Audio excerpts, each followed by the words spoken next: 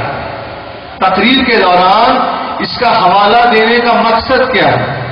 مقصد یہ ہے کہ جب کہا جائے اس حدیث شریف کو امام اعظم ابو حنیفہ رضی اللہ عنہ نے اپنی کتاب الفقہ الاکبر میں نقل کیا، اور امام اعظم ابو حنیفہ رضی اللہ عنہ کا انتقال 150 ہجری میں ہوا، تو آپ کے ذہن میں یہ بات آنی چاہیے کہ ابھی 1437 ہجری چل رہی ہے، امام اعظم ابو حنیفہ رضی اللہ عنہ کا انتقال 150 ہجری میں ہوا، یعنی کم و بیش آج سے 1300 سال پہلے۔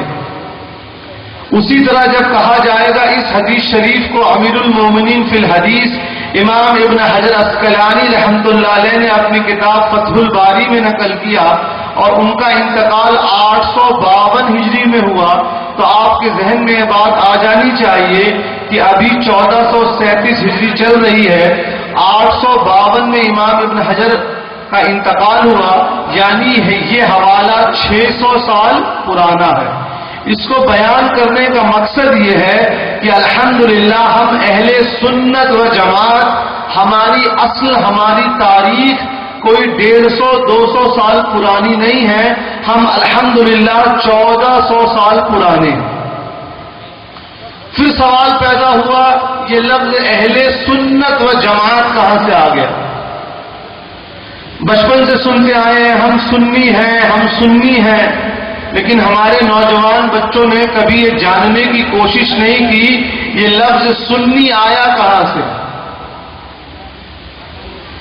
لفظ سنی سنت و جماعت کا مخفف یعنی شارٹ فارم ہے۔ لفظ سنت و جماعت کہاں سے آیا؟ اللہ تبارک و تعالیٰ قرآن مجید میں فرماتا ہے یوم تجبد وجوہ و تسود وجوہ، وہ اس دن کا ذکر ہو رہا ہے قیامت کے دن کا، وہ دن جس دن کچھ لوگوں کے چہرے روشن کیے جائیں گے اور کچھ لوگوں کے چہرے سیاہ کیے جائیں گے۔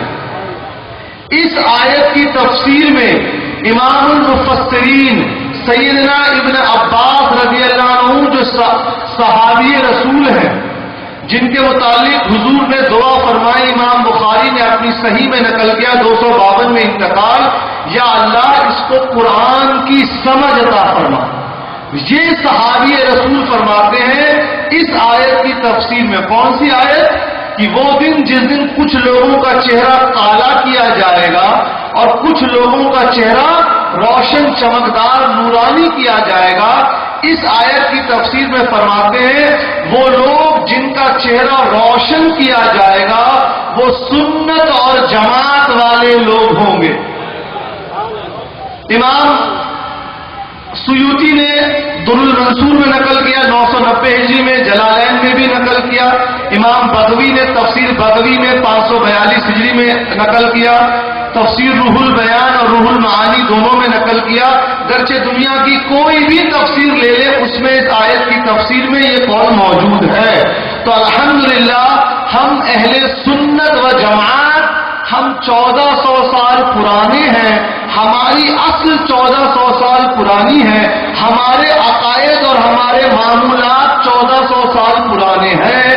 ہم کو کوئی 150, 200, 250 سال پرانے فرقے نہیں ہیں، یہ جاننا ضروری ہے۔ یہ تمہیدی گفتگو تھی تاکہ ذہن میں آپ کے کچھ بنیادی باتیں آ جائیں۔ بنا تشبیہ و بنا تمثیل اگر ایک سرکاری گورنمنٹ آفس میں ایک بڑا افسر اپنے ماتحت کسی جونیئر کی یہ تعریف کرے کہ تم نے کام آج بڑا اچھا کیا تو اس کو خوشی محسوس ہوتی ہے. اگر ایک ٹیچر نے ایک استاد نے اپنے شاگرد کی تعریف کر دی کہ تم نے آج کام بڑا اچھا کیا ہے اس کو فخر محسوس ہوتا ہے کہ نہیں ہوتا ہے. ایک باپ نے اپنے بیٹے کی تعریف کر دی کہ تم نے آج کام بڑے اچھے سے پورا کیا یا آج تم نے اپنی ذمہ داری نبھائی تو اس کو خوشی ہوتی ہے کہ نہیں ہوتی ہے. بنا تشبیہ و بنا تمثیل جب ایک مخلوق دوسرے مخلوق کی تعریف کرتا ہے تو اس مخلوق کو خوشی محسوس ہوتی ہے. یہاں رب کائنات اپنے حبیب کی تعریف فرماتا ہے وَرَفَعْنَا لَكَ ذِكْرَكَ. اے نبی ہم نے آپ کے ذکر کو آپ کے واسطے بلند فرمایا. رب جس نے ساری دنیا کو پیدا فرمایا وہ تعریف فرما رہا ہے. وَإِنَّكَ لَعَلَىٰ خُلُقٍ عَظِيمٍ. وہ حضور کی سیرت اخلاق کی تعریف فرما رہا ہے تو آج ہم اور آپ مل کر کیا تعریف کہیں گے. جیسا اعلیٰ حضرت نے فرمایا کہ خود صاحب قرآن ہے مداح رسول. خود اللہ تبارک و تعالی نے حضور کی تعریف فرمائی. امام شافعی رحمۃ اللہ علیہ آج کے بزرگ نہیں ہیں. 150 ہجری میں پیدائش ہوئی. اپنی کتاب الام میں کتاب روایت اپنی قول فرماتے ہیں کہ اللہ تبارک و تعالیٰ کا یہ جو ارشاد ہے وَإِنَّكَ لَعَلَىٰ خُلُقٍ عَظِيمٍ اور اس کے بعد فرماتے ہیں کہ اللہ تعالیٰ کا وہ یہ جو ارشاد ہے کہ ہم نے آپ کے ذکر کو آپ کے واسطے بلند فرمایا. وَرَفَعْنَا لَكَ ذِكْرَكَ فرماتے ہیں کہ اللہ تعالیٰ نے نبی کے مرتبے کو کس طرح بلند فرمایا. سوال ہے کہ نہیں؟ خود جواب فرماتے ہیں. کہتے ہیں اس میں بہت سے قول ہیں لیکن چند ایک میں نقل کرتا ہوں. کہتے ہیں ایک غیر مسلم جو اسلام میں داخل ہونا چاہتا ہے 1,00,000 مرتبے اللہ کے وحدانیت کا اللہ کے ایک ہونے کا اقرار کرے, اللہ کی الوہیت اور ربوبیت کا اقرار کرے اور اپنی زبان سے 1,00,000 مرتبہ کہے لا الہ الا اللہ لا الہ الا اللہ, لیکن وہ اسلام میں داخل نہ مانا جائے گا جب تک کہ محمد الرسول اللہ نہ کہہ دے. کہتے ہیں اللہ تعالیٰ نے جہاں جہاں اپنے ذکر کو لازم رکھا وہاں وہاں اپنے حبیب کے ذکر کو لازم رکھا. اب آپ نماز دیکھیے, عبادت تو بہت سی ہے. رمضان کا مہینہ آ رہا ہے, روزے رکھیں گے, زکات دیں گے, حج بھی کرتے ہیں, لیکن جو سب سے اولا اونچی عبادت ہے وہ ہے نماز. یہ نماز ہم کس کے واسطے پڑھتے ہیں؟ اللہ تعالی کے واسطے. جب اپنے ہاتھ کو کان کی لو تک لے گئے اور اللہ اکبر کہتے ہیں تو دل میں یہی ارادہ کرتے ہیں یا اللہ ہم نے دنیا کو چھوڑ دیا, اب تیری بارگاہ میں متوجہ ہو رہے ہیں. صحیح؟ تو اس میں ذکر اللہ کا ہونا چاہیے, حمد اللہ کی ہونی چاہیے, صرف اللہ ہی کا ذکر ہونا چاہیے, اور ہم کرتے بھی اللہ کا ذکر ہے. لیکن اس نماز کے لیے ایک شرط رکھی گئی ہے. نماز کس کے واسطے؟ اللہ تعالیٰ کے واسطے. لیکن نماز کی شرط کیا کہ اس نماز میں بھی اگر اللہ کے حبیب کا ذکر نہ ہو تو یہ نماز قبول نہیں ہے. ہے کوئی مسلمان اس زمین پر جو کہے کہ بنا درود ابراہیمی کے میری نماز ہو جاتی ہے یا بنا اتحیات کے میری نماز ہو جاتی ہے؟ نماز پڑھ اللہ کے لیے رہے ہیں, لیکن تشہد میں جب تک اللہ کے رسول پر درود نہ بھیج لیں, ان کا ذکر نہ آ جائے, آپ کی نماز قبول نہیں ہے. تو اللہ تعالیٰ نے نماز جیسی پاکیزہ عبادت میں اپنے حبیب کے ذکر کو لازم ٹھہرایا. آپ کے گھر بچہ پیدا ہوا, کان میں اذان دی کہ نہیں دی؟ کیوں دی؟ کیونکہ جامع ترمذی کی حدیث 290 میں انتقال حسن حدیث کہ حضور اکرم صلی اللہ تعالی علیہ وآلہ وسلم نے سیدنا حسین رضی اللہ عنہ کی پیدائش کے وقت ان کے کان میں اذان دی.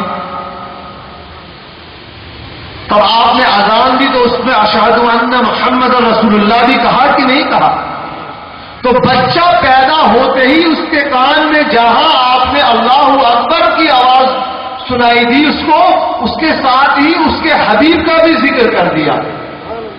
ٹھیک، بچہ بڑا ہوا 40 دن کا، آپ نے ختنہ کروایا، بڑا ہوا، اس کے بال مڑوایا، عقیقہ کروایا. کیوں؟ کیونکہ سنت ہے. ٹھیک ہے، بچہ اور بڑا ہوا، نماز پڑھنا شروع کرتا ہے تو نماز میں ہاتھ کہاں باندھتا ہے؟ گال پر، ماتھے پر، ناک پر. کیوں؟ کیونکہ حضور کی سنت ہے. صحیح ہے نا؟ ساری زندگی اسی سنت کے مطابق نماز پڑھتا رہا. ایک دن بچہ بوڑھا ہوا، انتقال ہو گیا، اس کو میت کو غسل دیا جائے گا کہ نہیں دیا جائے گا؟ تو غسل کیسے دیں گے؟ کیا پانی کی ٹیپ کھول کر اس کے نیچے میت کو لٹا دیں گے؟ کیا باتھ ٹب میں بڑے برتن میں میت کو ڈال لیں گے؟ غسل دینے کا بھی تو ایک طریقہ ہے کہ پہلے یہ کروٹ پھر یہ دیں گے، اس کے بعد اس میت پر آپ کفن بھی ڈالیں گے. 3 کپڑا مرد ہوگا، عورت ہوگی تو 5 کپڑا. کیوں 3 ہی کپڑا؟ کیوں؟ یا میت کو غسل اسی طرح کیوں دیں گے؟ کیوں نہیں میت کو لیے اور پانی میں ڈبوئے نکالے غسل ہو گیا؟ کیونکہ سنت طریقہ یہ نہیں ہے. سنت ویسا طریقہ ہے. غسل ہوا، کفن دیا، اب قبر میں لٹائیں گے. چہرہ کس طرف ہوگا؟ قبلہ، کیونکہ سنت. اب یہیں پر سب سے امپورٹنٹ سوال، قبر میں پہلا سوال کیا ہوگا؟ من ربک، تمہارا رب کون ہے؟ تو کیا جواب دیا آپ نے؟ اللہ جل جلالہ و من والہ. ٹھیک ہے، جواب دے دیا. جنت مل جائے گی. کیوں بھائی؟ ہم تو اللہ کو مانتے ہیں. آج کل کچھ لوگ آئے ہیں، we are the people of Quran and sunnah, we don't do تکلیف. And these people are impressed by some doctor صاحب just because he can speak in English. Without boasting anything, I am an engineer by profession, did my BTech, MTech, PhD. Just because anyone can speak in English doesn't mean he's speaking truth. میں پیشے سے ایک engineer, be take, M ٹیک، پوری تعلیم انگریزی medium school میں ہوئی ہے، لیکن اس بات کا کوئی فخر نہیں ہے. اللہ کا کرم کہ اللہ نے سنی بنایا ہے.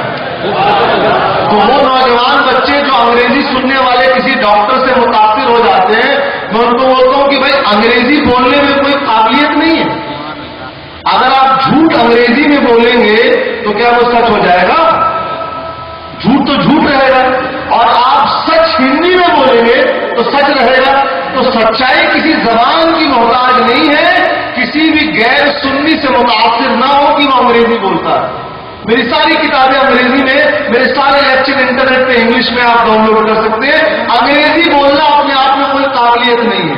صلاحیت یہ ہے کہ اپنی بات قرآن اور سنت کی روشنی میں بتائی جائے.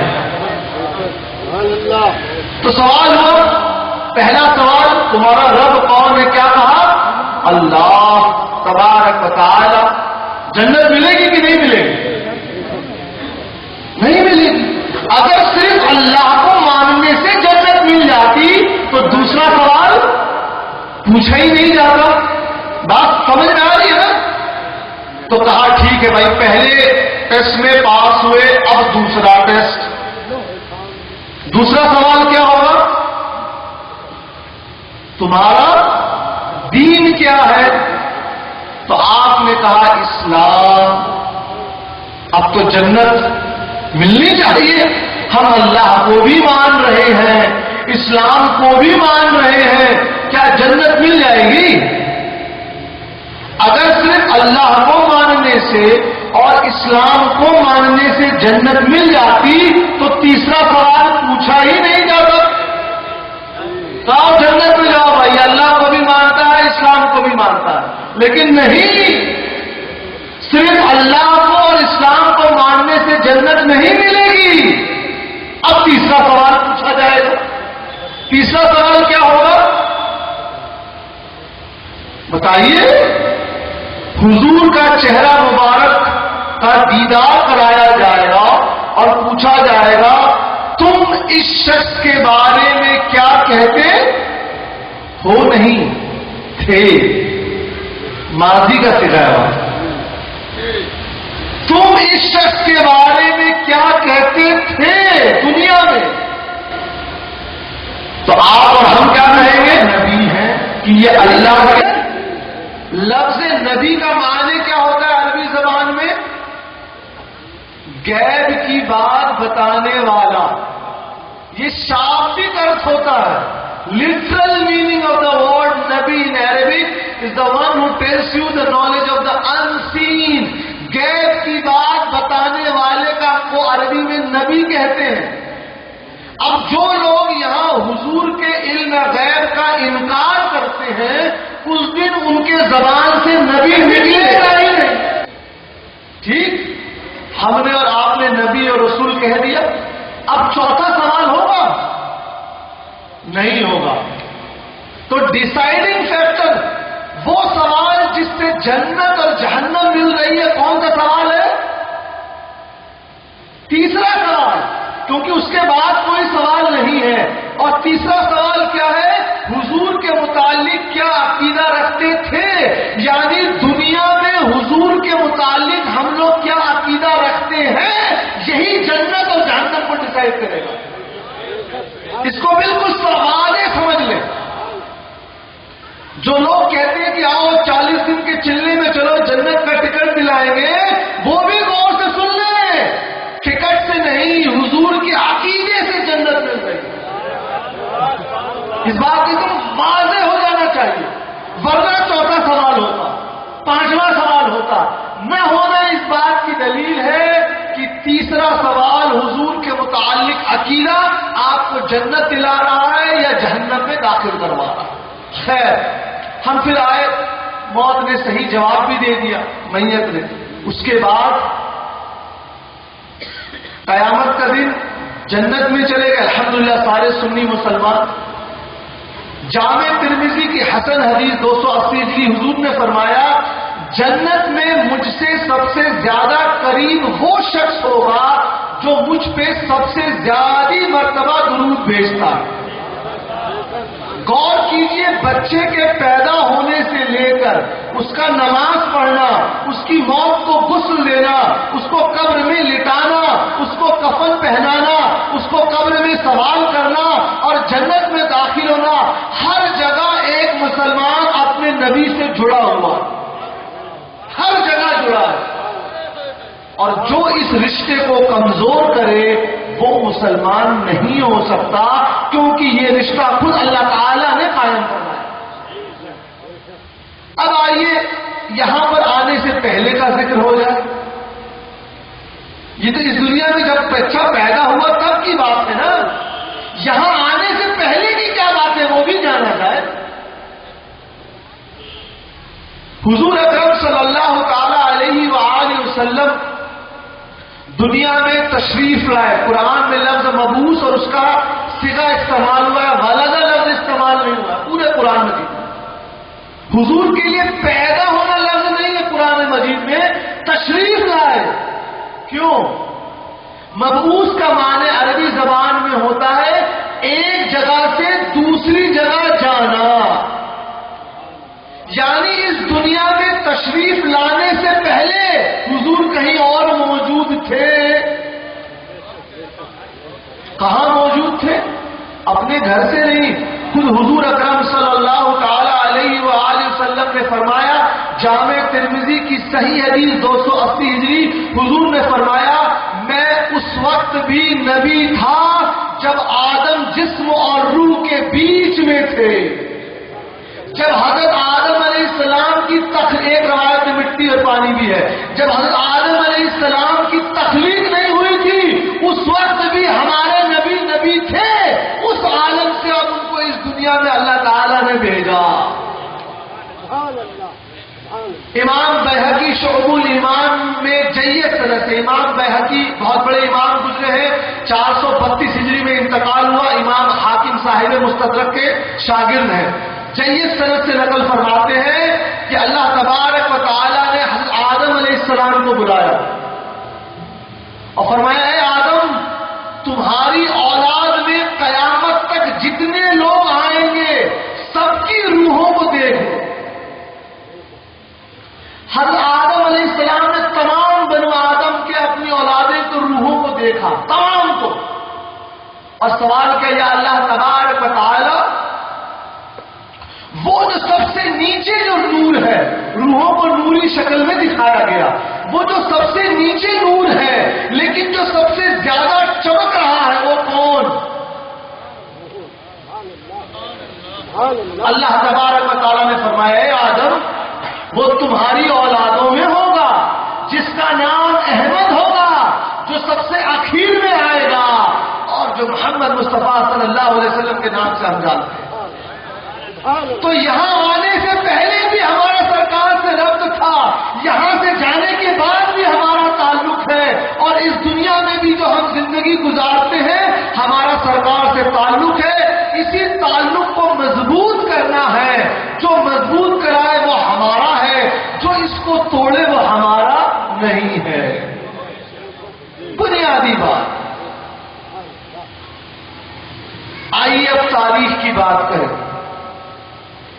کہ اگر ہم مذہبی کتابوں کی بات کریں گے، اصول شاشی کی، بحر الرائق کی، تو بچے کہیں گے حضرت ہم لوگ تو کالج جانے والے ہیں، ہم تو کبھی درس نظامی کی کتابوں کو دیکھا نہیں۔ ہم نے کہا ٹھیک، کوئی بات نہیں، ہم آپ سے تاریخ کا سوال کرتے ہیں، حالات حاضرہ کا سوال کرتے ہیں، لیکن سب سے پہلے میں وہ حدیث شریف بیان کروں کہ یہاں جو ہم حاضر ہوئے ہیں یہ ذکر کی محفل کی برکت اور فضیلت کیا ہے۔ اس حدیث شریف کو امام مسلم نے اپنی صحیح مسلم میں نقل کیا، 261 میں انتقال ہے۔ امام شرف الدین یحییٰ نووی رحمۃ اللہ علیہ نے 40 میں نقل کیا، 640 میں انتقال ہے۔ کیا اللہ تبارک و تعالیٰ فرشتوں سے سوال کرتا ہے، فرشتوں زمین سے کیا خبر لے کر آئے؟ فرشتے عرض کرتے ہیں یا اللہ جل جلالہ امن امالہ، ہم نے دیکھا تیرے بندے ذکر کی محفل میں بیٹھے تجھے یاد کر رہے ہیں، جیسے یہ محفل۔ اللہ تبارک و تعالیٰ فرماتا ہے وہ مجھ سے کیا چاہتے ہیں؟ فرشتے عرض کرتے ہیں یا اللہ تبارک و تعالیٰ وہ تجھ سے جہنم کی پناہ چاہتے ہیں۔ اللہ فرماتا ہے جاؤ تم گواہ رہو، میں نے ان سب پر جہنم حرام کر دی۔ اللہ تعالیٰ فرماتا ہے اور کیا خبر لائے ہو، وہ مجھ سے اور کیا چاہتے ہیں؟ فرشتے عرض کرتے ہیں اللہ تبارک و تعالیٰ وہ تجھ سے جنت چاہتے ہیں۔ اللہ تعالیٰ فرماتا ہے کیا ان لوگوں نے جنت کو دیکھا ہے؟ فرشتے عرض کرتے ہیں اللہ تبارک و تعالیٰ نہیں، انہوں نے جنت کو نہیں دیکھا۔ اللہ تعالیٰ فرماتا ہے فرشتوں تم گواہ رہو، میں نے ان سب پر جنت حلال کر دی۔ اب فرشتے عرض کرتے ہیں یا اللہ تبارک و تعالیٰ اس ذکر کی محفل کے بغل سے ایک شخص کا گزر ہو رہا تھا، اس کے متعلق کیا حکم ہے؟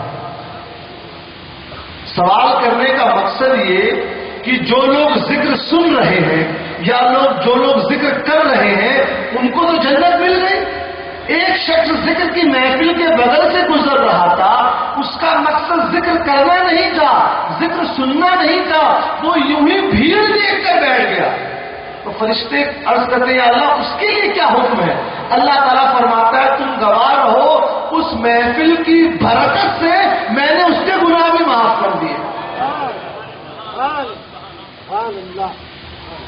اب یہاں ایک سوال ہے اور بہت خطرناک سوال، سوال یہ ہے کہ ہمارا عقیدہ ہے نا کہ اللہ عالم الغیب ہے، اللہ علیم ہے، سب کچھ جاننے والا ہے نا؟ ہر مسلمان کا عقیدہ ہوتا ہے جب ہم کہتے ہیں آمنت باللہ کما هو باسمائہ وصفاتہ وقبلت جمیع احکامہ، ہم اللہ کی جب صفات پر ایمان لائے تو اللہ سنتا بھی ہے، جانتا بھی ہے، سب کچھ جانتا ہے۔ جب اللہ تعالیٰ سب کچھ جانتا ہے تو سوال کیوں کر رہا ہے کہ فرشتوں کیا سوال خبر لائے؟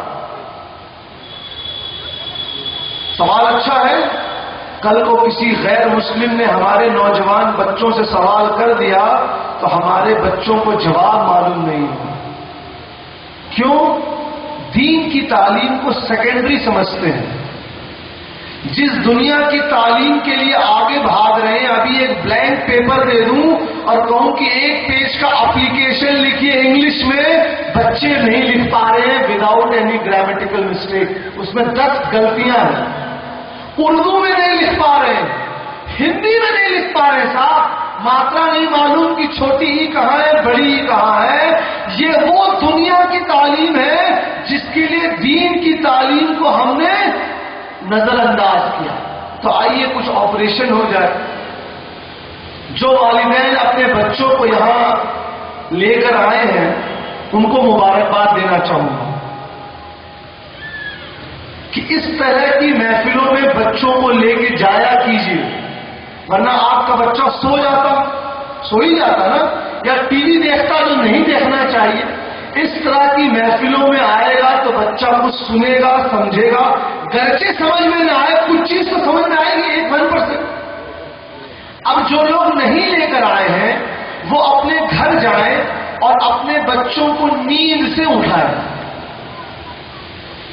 بہت مشکل سوال نہیں، ایک دم بنیادی سوال پوچھیے، اس سے بنیادی سوال کچھ ہوگا ہی نہیں۔ کیا بیٹا یا بیٹی جن کے نام کا کلمہ پڑھ کر تم مسلمان ہوئے ہو ان کے والدین کا کیا نام تھا؟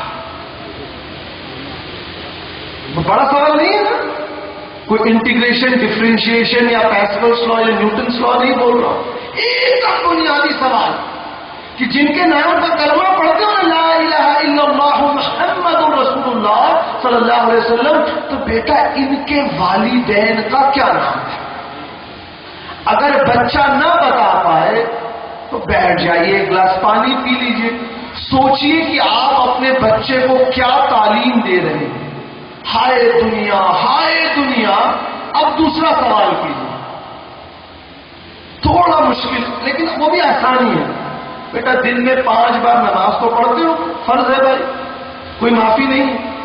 دقت کیا ہے کہ آج پھٹا ہوا کپڑا پہن کر سماج میں جاؤ تو عیب مانا جاتا ہے، لیکن کچھ لوگ نماز چھوڑنے کو عیب نہیں مانتے۔ سوچیے،